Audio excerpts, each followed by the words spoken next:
আমার স্ত্রী পদ্মহেমের সাথে আমার বিয়েটা পারিবারিকভাবেই হয়েছিল। আমার বড় মামি এনেছিল প্রস্তাবটি।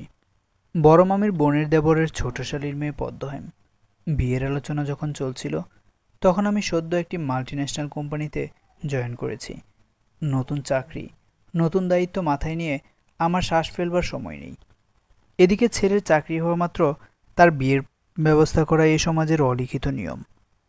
এমন একটি নিয়ম আমার মা জননী কি এড়িয়ে যাবে কি করে? তিনিও নিয়ম মান্য করে আমার বিয়ের পাত্রীর দেখার কাজে উঠে পড়ে লেগে গেলেন। তারই ফলস্বরূপ এক শুক্রবার আমার বড় বোনের স্বামী মাহফুজ ভাই আমাকে পাকড়াও করে বলে, মেয়ে দেখে আসি চলো, বাড়ির সকলের পছন্দ হয়েছে, এবার তোমার মতামত জানার অপেক্ষায় আজ আটকে আছে, তোমার অনুমতি মাত্র, বাকিটা ভেবে দেখা যাবে। শুক্রবারের অলস দুপুর পর্যন্ত ঘুমিয়ে আমরা গেলাম মেয়ে দেখতে। সত্যি বলতে মেয়ের মধ্যে নজর কাড়া কিছু ছিল না। গড়পড়তা বাঙালি মেয়ের মতোই দেখতে পদ্মহেম। মাঝারি উচ্চতা, ফর্সা গায়ের রং, হাফ সিল্কের বেগুনি নীল মিশেলের শাড়ি পরে পদ্মহেম উপস্থিত হলো। ঘোমটা দেওয়া মুখটি নিচু করে পুরোটা সময় সে বসে রইল। আমি বেশ কিছুক্ষণ খুঁটিয়ে খুঁটিয়ে দেখে যা বুঝলাম, এই মেয়েকে না বলার বিশেষ কোনো কারণ নেই। আমি নিজেও বলিউডের কোনো হিরোর মতো দেখতে নিশ্চয়ই নই যে বলিউডের নায়কের সঙ্গে বিভোর থাকব। তবে হ্যাঁ, বলার জন্য একটা কারণ দরকার।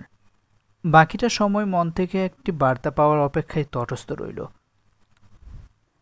সকলে বসে কথাবার্তা বলছিল। এর মাঝে মাহফুজ ভাই বলল, তোমরা দুজনে একটু ছাদ থেকে ঘুরে এসো, ওদের ছাদে খুব সুন্দর বাগান আছে, যাও দেখে এসো। ছেলে মেয়েকে একাকী কথা বলার সুযোগ করে দেওয়ার খুবই সাধারণ টেকনিক। তবুও সকলে হ্যাঁ হ্যাঁ যাও বলে আমাদের ছাদে পাঠিয়ে দিল। ওদের বাড়িটি দোতলা, নিচতলায় ওরা থাকে, দোতলা ভাড়া দেওয়া হচ্ছে। আমার শ্বশুরমশাই মারা যাওয়ার পর এই বাড়ি ভাড়া দিয়েই ওদের সংসার চলে। ছাদে আমি আর পদ্মহেম দাঁড়িয়ে, শো শো করে বাতাস বয়ে যাচ্ছে। শাড়ির আঁচল উড়ছে হৈ হৈ করে। ও একবার শাড়ির আঁচল সামলায়, আরেকবার মাথার ঘোমটা। আমি চুপচাপ খোলা আকাশের নিচের দিকে তাকিয়ে। আমি একটা বলে আলাপ শুরু করতে হয় বলে আমি প্রথমে বলেছিলাম, আপনার নামটা যেন কি? এত এত কথাবার্তার মাঝে বিশেষ খেয়াল করা হয়নি। ও মিষ্টি হেসে বলেছিল, পদ্মহেম। হাসি মুখের রিনরিনে কণ্ঠে পদ্মহেম নামটি শুনে আমি সিদ্ধান্ত নিয়ে ফেলেছিলাম, এই মেয়েকেই আমি জীবনসঙ্গী হিসেবে চাই। সেদিন আমাদের আরও কিছুক্ষণ আলাপ হয়েছিল। আপনার নামটি বেশ সুন্দর, কে রেখেছে? পদ্মহেম উত্তর দিল, আমার বাবা। লালন ভক্ত ছিলেন বুঝি? তা এক প্রকার ছিলেন। যুবক বয়সে টুকটাক লালনের গান শুনতেন। মা বলে, আমার জন্মের আগে বাবা একবার মুন্সিগঞ্জ গিয়েছিলেন অফিসের কাজে। সেখানে কলিগরা মিলে দোসর পাড়ায় লালনের বাড়ি দেখতে গেলেন। লালনের বাড়ি পদ্মহেম ধান। ওনার এত পছন্দ হয়ে গেল যে বাড়ি ফিরে মাকে বললেন, প্রথম সন্তানের তার নাম রাখবেন পদ্মহেম। বাবা বোধহয় আশা করেছিলেন ছেলে হবে, কিন্তু হলো মেয়ে। তবুও ওনার কথা অনুযায়ী আমার নাম রাখা হলো পদ্মহেম। সেবার কোরবানি ঈদের ছুটিতে পদ্মহেমের সাথে আমার বিয়ে হয়ে গেল। বড় কোনো আয়োজন নয়, নিকট আত্মীয়দের নিয়ে আমরা গেলাম ওদের বাড়ি। ছাদে আমাদের বসানো হয়েছিল, সেখানেই খাওয়া দাওয়া, বিয়ে পড়ানো। এরপর পদ্মহেম এলো আমাদের বাড়িতে। খুবই গড়পড়তায় মোড়ানো আমাদের ছোট্ট সংসার। দেশের স্বনামধন্য একটি বিশ্ববিদ্যালয় থেকে হেম পড়াশোনা শেষ করেছে। অনার্স শেষ করে সে বছরেই ওর সাথে আমার বিয়ে হয়। আমার আয়ে সংসার দিব্যি চলে যাচ্ছে বলে বিয়ের আগেই মা জানিয়ে দিয়েছিলেন, আমার ঘরের বউ বাইরে চাকরি বাকরি করতে যাবে না। আমিও এ নিয়ে আর কোনো মন্তব্য করিনি। বড় বোনের বিয়ে হয়ে যাওয়ার পর বাড়িতে মানুষ বলতে আমি, মা আর হেম। আমরা দুজনেই যদি আয় রোজগারের নামে বাড়ির বাইরে চলে যাই, মা বাড়িতে একা হয়ে যাবেন। মায়ের একাকিত্ব দূর করতেই মূলত এত তোড়জোড় করে আমার বিয়ে দেওয়া। এ নিয়ে অবশ্য হেমের বিশেষ আপত্তি ছিল না। বাবা মারা যাওয়ার মেয়ের বিয়ে দিতে আজও আমাদের সমাজে অনেকখানি হ্যাপা পোহাতে হয়। তাই ভালো পাত্রের সন্ধান পেয়ে হেমের পরিবারের লোকজনও তেমন আপত্তি করেনি। যাবতীয় শর্ত মেনে মেয়ে বিদায় করেছেন। শর্ত বলতে আবার যৌতুক আর ট্রাক ভর্তি উপহারের কথা ভাববেন না। আমার মা এ বিষয়ে বিশেষ সতর্ক। তা তিনি মেয়ের বিয়েতে যৌতুক দিয়েছেন আর না ছেলের বিয়েতে নিয়েছেন। বিয়ের পর আমি রোজ সকালে অফিসের উদ্দেশ্যে বেরিয়ে যাই। হেম সারাদিন রান্না করে, ঘর গোছাই, সংসারের কাজকর্ম করে। ক্লান্ত বিকালটা মায়ের সাথে গল্প করে কাটাই। সন্ধ্যায় বাড়ি ফিরে আমরা তিনজন মিলে চা নাস্তা খাই। মায়ের সাথে কিছুক্ষণ আলাপ করে আমি চলে যাই বিশ্রাম নিতে। অন্যদিকে হেম চলে যাই রাতের রান্না বসাতে। নিত্যদিনের মতো আজও খাওয়া দাওয়ার পর নিজের কক্ষে ঘুমের প্রস্তুতি নিচ্ছি। আলো নিভিয়ে আমি শুয়ে পড়েছি মাত্র। শাড়ির আঁচলে ভেজা হাত মুছতে মুছতে ও কক্ষে প্রবেশ করল। বেড টেবিলে পানির বোতলটি রেখে চলে গেল ওয়াশরুমে। ফ্রেশ হয়ে ওর নাইট কেয়ার রুটিন সম্পন্ন করে চুল বেঁধে গিয়ে বসল আমার স্টাডি টেবিলে। আমার ল্যাপটপটি অন করে কাজে বসে যেতে দেখে আমি ঘাড় ঘুরিয়ে প্রশ্ন করলাম, কি হলো, ঘুমাবে না? কিছু কাজ আছে, একটু পর ঘুমাবো, তুমি ঘুমাও। বিয়ের পরে হেম বলেছিল ও অনলাইনে ওয়েব ডিজাইনের কাজ করে। ফাইবারে বেশ ভালো র্যাঙ্ক আছে। অ্যাকাউন্ট সচল রাখতে অ্যাকাউন্টে অ্যাক্টিভিটি ধরে রাখতে হবে। ওর ল্যাপটপটি ছোট বোনকে দেওয়ার কারণে আপাতত আমার ল্যাপটপে টুকটাক কাজ করে। আমি সারাদিন অফিসে থাকায় দিনে সেই সুযোগ নেই, তাই রাতে আমার ল্যাপটপ নিয়ে বসে 1-2 ঘন্টা কি যেন কাজ করে এসে আমার পাশে ঘুমিয়ে পড়ে। তাই আমি ভাবনা চিন্তা বাদ দিয়ে পাশ ফিরে ঘুমিয়ে গেলাম। মাঝরাতে আমার ঘুম হালকা হলো কারো কথা বলার শব্দে। বললাম তো কালকে পাঠিয়ে দিব। কখন টাকা লাগবে? আচ্ছা ঠিক আছে, 12টার আগেই পাঠিয়ে দিব। তুই নিশ্চিন্তে থাক, এত চিন্তা করার কিছু নেই। চুপচাপ ঘুমাতে যা, বেশি রাত জাগিস না। হেমের চাপা কণ্ঠের আওয়াজে আমার ঘুমটা পুরোপুরি ভেঙে গেল। হাত বাড়িয়ে ফোন টেনে নিয়ে দেখি রাত 2টো বাজে। আমি ঘুম ঘুম কণ্ঠে ডাকলাম, হেম। ও ফোন রেখে চট করে ফিরে তাকালো। চিন্তিত কণ্ঠে জানতে চাইল, কিছু লাগবে তোমার? এখনো কি করছো তুমি? ঘুমাবে কখন? এই তো যাচ্ছি, আর একটু কাজ বাকি আছে। তাড়াতাড়ি শেষ করো, রাত শেষ হতে চলল। আর কখন ঘুমাবে? খানিকটা বিরক্ত হয়ে আমি আবারও ঘুমিয়ে গেলাম। সকালে নামাজ পড়তে উঠে দেখি হেম তখনও চেয়ারে বসে ল্যাপটপে কাজ করছে। বিরক্তিটা এবার রাগে পরিণত হলো। তবে এই সকালবেলা কটু কথা শোনানো ঠিক হবে না বলে আর কিছু বললাম না। সারা রাত না ঘুমিয়ে দিনের বেলা যখন সংসারের কাজে ফাঁকি দিবে, তখনকার জন্য রাগটা তুলে রেখে আমি অজু করে নামাজ পড়তে মসজিদের উদ্দেশ্যে রওনা হলাম। মসজিদ থেকে ফেরার সময় একটু জগিং করে তারপর বাড়িতে এসে 1 গ্লাস গরম পানির লেবুর রস, সিয়াসিড খেয়ে নিলাম। সকালের ফুরফুরে আবহাওয়ায় ফুটপাত ধরে হাঁটছি। পথের ধারের কুকুর ছানাগুলো মায়ের গায়ের সাথে লেপ্টে আছে। মা কুকুরটি তার 4 পা দ্বারা বাচ্চাগুলোকে আঁকড়ে ধরে ঘুম ঘুম চোখে চতুর্দিকে তাকাচ্ছে। ফুটপাতের উল্টো দিক থেকে মানুষজন দ্রুত পায়ে হেঁটে এগিয়ে যাচ্ছে। সকাল হলো বলো। আজ মনে মনে প্রস্তুতি নিয়ে এসেছি, বাড়ি ফিরে গরম পানি পাবো না।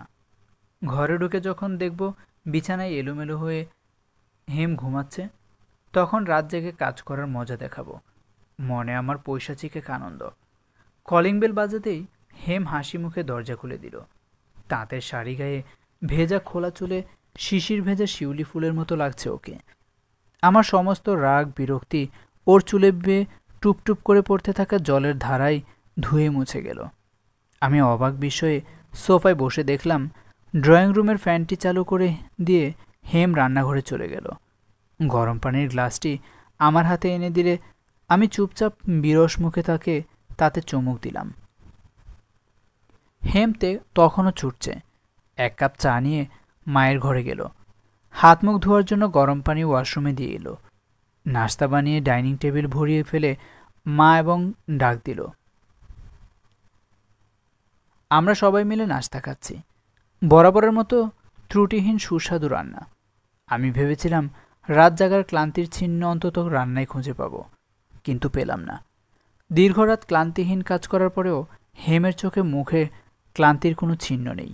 সে এখনও হাসি মুখে সমস্ত কাজ করে যাচ্ছে। চেহারায় সজীবতা একটু কমেছে মনে হয়। মা কি লক্ষ্য করেছে, নাকি আমি ওর রাত জাগার সাক্ষী বলে আমার চোখে লাগছে? হাসি মুখে আমাকে অফিস যাত্রার উদ্দেশ্যে বিদায় দিয়ে হেম নিজের কাজে চলে গেল। অস্থির মন নিয়ে আমি অফিসের কাজ করলাম। সমস্ত ভুলে ভরা কাজকর্ম করে সকলকে অবাক করে দিলাম। জুনিয়রদের অকারণ বকাবকি করে খুবই বাজে একটি দিন কাটিয়ে ক্যাব নিয়ে যখন বাড়ি ফিরছি, তখন গাড়ির ফ্রন্ট মিররে নিজের চেহারা দেখে আমি নিজেই চমকে উঠলাম। এ কাকে দেখা যায়? একই চেহারার হাল হয়েছে। উস্কো খুস্কো চুল, নির্জীব দৃষ্টি, ক্লান্ত মুখশ্রী, যেন আমার সমস্ত জীবনশক্তি কেউ শুষে নিয়েছে। অফিস ফেরত আমাকে কি রোজ এমন দেখায়? মনে সূক্ষ্ম এক বাসনা নিয়ে বাড়ি ফিরলাম। হাত থেকে অফিস নিয়ে গুছিয়ে রাখার সময় হেমকে প্রশ্ন করলাম, আজকে আমার মধ্যে কোনো বিশেষ পরিবর্তন দেখতে পাচ্ছ? হেম ঘাড় ঘুরিয়ে আমার দিকে অনুসন্ধানী চোখে চেয়ে থেকে জবাব দেয়, না তো। কেমন পরিবর্তনের কথা বলছো? আমাকে রোজ অফিস থেকে ফিরে এমন দেখায়? আমার ঘড়ি, মানিব্যাগ, পোশাক গুছিয়ে রেখে হেম আমার দিকে এগিয়ে এসে বলে, কি হয়েছে তোমার? কী সব বলছো? রোজ যেমন দেখায় আজও এর একই রকম দেখাচ্ছে। গোসলে যাও, আমি কাপড় বের করে দিচ্ছি। হেম চলে গেল আমাদের নাস্তার আয়োজন করতে। আমি ভাবছি, মাত্র 6 ঘন্টা কাজ করে আমাকে কেমন ক্লান্ত বিধ্বস্ত দেখায়, অথচ টানা 24 ঘন্টা কাজ করেও তোমাকে একটুও ক্লান্ত দেখাচ্ছে না কেন? চায়ের আড্ডা শেষে মায়ের সাথে আলাপের সময় ফিসফিসিয়ে বললাম, আজ সারাদিন কি করলে? মা বিরক্ত হয়ে কপাল কুঁচকে বলল, রোজ যা করি। রোজ কি করো? ঘুম থেকে উঠে নাস্তা খাই, তারপর দুপুরের খাবার খাই, এরপর বিকালের নাস্তা। আজ বিকালে পাশের ফ্ল্যাটের কয়েকজন মহিলা এলো, ওদের সাথে আড্ডা দিলাম। বৌমা চা নাস্তা করে খাওয়ালো। তারপর এই যে তুই এলি, এখন তোর সাথে বসে গল্প করছি। বুড়ো জীবনে আর নতুন কি হবে? রোজ সেই একই কাজকর্ম। জীবনে অ্যাডভেঞ্চার চাইলে বলো, কাউকে খুঁজে এনে দেই। মারবো এক থাপ্পড়। মায়ের সাথে দুষ্টুমি? আচ্ছা মা জননী, কালকে অফ ডে, সবাই মিলে ঘুরতে যাব। কোথায় যেতে চাও বলো? রোজকার মতো সব কাজকর্ম শেষ করে হেম ঘরে এলো রাত 10টায়। হাতে মেলে ধরা বইটি রেখে আমি হেমকে বললাম, কাল সারা রাত কি এমন কাজ করলে? চুল চিরুনি করার ফাঁকে হেম থমকে আয়নায় আমাকে দেখে নিল। আমি আজ পর্যন্ত ওর কাজের কৈফিয়ত চাইনি বলেই হয়তো আজ অবাক হয়েছে। আবার নিজের কাজে মনোযোগ দিয়ে বলল, একটা ওয়েবসাইটের কাজ শেষ করে ডেলিভারি দিতে হলো। এত শর্ট হেডলাইনের কাজ নেও কেন? চাপ হয়ে যায় না? হাতে আরও সময় ছিল, আমি তাড়াতাড়ি ডেলিভারি দিয়ে দিলাম। আলো নিভিয়ে হেম বিছানায় এলো। বাঁধা ধরা নিয়মে আমাদের বাঁধা ধরা সংসার। অন্য দিনগুলো এলোমেলো কাটলেও বৃহস্পতিবার রাতটা আমরা নিয়ম করে কাছে আসি।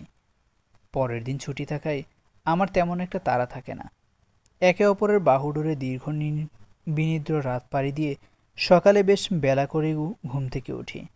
6 মাসের বিবাহিত জীবনে হেম আমার রুটিনে অভ্যস্ত হয়ে গিয়েছে। সে নিজেই আমার কাছে এসে হাত বাড়িয়ে আলতো করে আমার গাল ছুঁলো। সেই হাত সরিয়ে দিয়ে আমি ওকে বুকে টেনে নিয়ে জড়িয়ে ধরে বললাম, ক্লান্ত লাগছে? হেম কিছু না বলে চুপটি করে বুকে লেপ্টে রইল। সারাদিনের দৌড়ঝাঁপের পরে সে স্বস্তির নিঃশ্বাস নিল। নিঃশ্বাসের গাঢ়ত্ব অনুধাবন করতে পেরে আমি ওকে আরও শক্ত করে নিজের সাথে জড়িয়ে নিয়ে মাথায় আলতো করে হাত বুলিয়ে বললাম, এত তাড়াহুড়ো করার কি দরকার ছিল? ধীরে সুস্থে কাজ করলেও তো পারো। পুষ্পিতার সেমিস্টার ফি এর সাথে এক্সট্রা কিছু ফি এড হয়েছে। মায়ের হাতে এই মুহূর্তে টাকা নেই। এমন হুট করে ফোন দিয়ে বলল, আজকেই লাস্ট ডেট ছিল। এই জন্যই কাজটা কমপ্লিট করে দিয়ে ক্লায়েন্টের থেকে পেমেন্ট নিয়ে ওকে পাঠিয়ে দিলাম। হেমরা 3 বোন, ভাই নেই। হেমের ছোট 2 বোন এখনও পড়াশোনা করছে। হেমের পরের জন পুষ্পিতা, একটা প্রাইভেট ভার্সিটিতে পড়ে। ওর পড়াশোনার টুকটাক খরচ হেম পাঠাই, সেটা আমি জানি। এজন্যই মূলত ওর ফ্রিল্যান্সিংয়ের কাজে আমি কখনো বাধা দেইনি। কিন্তু সেমিস্টার ফি এর সাথে এক্সট্রা ফি এর কথা শুনে আমি দীর্ঘশ্বাস ফেললাম। পুষ্পিতাকে আজকাল প্রায় বন্ধুবান্ধবের সাথে আড্ডা দিতে দেখা যায়, যে রেগুলার আপডেট পাওয়া যায় ওর ইনস্টাগ্রাম আইডিতে। হেমের ইনস্টাগ্রাম নেই, আমারও নেই। একজন কলিগের সুবাদে পুষ্পিতার রেস্টুরেন্টে ডিনার, ট্যুর, আউটিংয়ের কিছু সংবাদ আমার কানে এসেছে। সেসব জানিয়ে হেমের মনের কষ্ট বাড়াতে ইচ্ছে হলো না। বললাম, টাকা লাগবে, আমাকে বলতে পারতে। জামাইয়ের থেকে টাকা নিয়ে পাঠালে মা আমাকে ঝাড়ু পিটা করতো না বুঝি? কথাটি মোটেও ভুল বলেনি। আমার শাশুড়ি একটু সেকেলে মানুষ। মেয়ে জামাই, মেয়ে শ্বশুরবাড়ি নিয়ে ওনার বেশ খুঁতখুঁতে ভাব। উনি যে আমার থেকে টাকা নেওয়াটা পছন্দ করবেন না, সে নিয়ে কোনো সন্দেহ নেই। হেম দ্রুত ঘুমে তলিয়ে গেল। আমি অনেকক্ষণ জেগে থেকে ওর মাথায় হাত বুলিয়ে দিলাম। ফোনের অ্যালার্ম বন্ধ করে দিয়ে আমিও এক ঘুমে ফজরের সময় টের পেয়ে দেখি হেম তখনও আমাকে জড়িয়ে ধরে ঘুমাচ্ছে। খুব সাবধানে ওর পাশ থেকে উঠে নামাজটা আজ ঘরেই আদায় করে আমি আবার বিছানায় শুয়ে পড়লাম। ঘুমটা আবার সবে চোখের কোলে নেমে এসেছে। হেম আমার বুকের মাঝখান থেকে সরে যেতে চাইল। আমি আরও শক্ত করে জড়িয়ে ধরে বললাম, উঠো না। কটা বাজে? দেরি হয়ে গেছে অনেক। খুব একটা হয়নি। একদিন দেরিতে ঘুম থেকে উঠলে কিছু হয় না। আজকে অফ ডে, আর একটু ঘুমাও। নির্ঘুম রাতের ঘুম পুষিয়ে দেওয়া হয়তো সম্ভব নয়, তবুও আমি হেমকে আরেকটু বিশ্রাম দিতে চেয়েছিলাম। কতটুকু পেরেছি জানি না। ঘরে আমার একটা ল্যাপটপ নষ্ট হয়ে পড়েছিল। ভার্সিটি লাইফে ওটা দিয়ে কাজ করতাম। এরপর অফিসে জয়েন করায় সেখান থেকে নতুন ল্যাপটপ পেলাম। অকেজোটার কথা ভুলেই গিয়েছিলাম। আজ সেটা সারিয়ে নিয়ে গিয়ে এসে হেমের হাতে দিয়ে বললাম, এটা দিয়ে তোমার ওয়েব ডিজাইনের কাজ হবে না? প্রতি উত্তরে হেম ছলছল চোখে আমার দিকে তাকিয়ে শুধু উপর নিচে মাথা দোলালো। বন্ধুরা, আজকের গল্পের নাম পদ্মহেম। লিখেছেন অক্ষরময়ী। বন্ধুরা, গল্পটি কেমন হয়েছে তা অবশ্যই কমেন্টে জানাবেন। ভালো লেগে থাকলে অবশ্যই একটি লাইক দিয়ে ভিডিওটি শেয়ার করে আমাদের চ্যানেলের সাথেই থাকুন। যারা এখনও চ্যানেলটিকে সাবস্ক্রাইব করেননি, প্লিজ আমাদের চ্যানেলটিকে সাবস্ক্রাইব করে নিন। সবাইকে আবারও ধন্যবাদ জানিয়ে আজকের মতো এখানেই বিদায়। আল্লাহ হাফেজ।